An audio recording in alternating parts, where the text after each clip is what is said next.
తెల్లవారితే చక్రవర్తి అయి రాజ్యమునేలే రామయ్య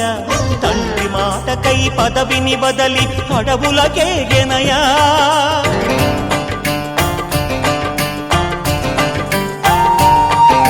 మహిలో జనులను కావగ వచ్చిన మహావిష్ణు అవతారమయ్య ఆలిని రక్కసుడపహరించితే ఆక్రోశించెనయా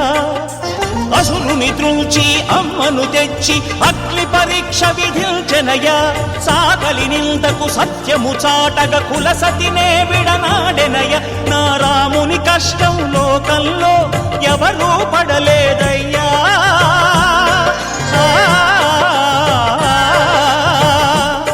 నా రాముని కష్టం లోకంలో ఎవరూ పడలేదయ్యా సత్యం ధర్మం త్యాగంలో అతనికి సరిలేరయ్యా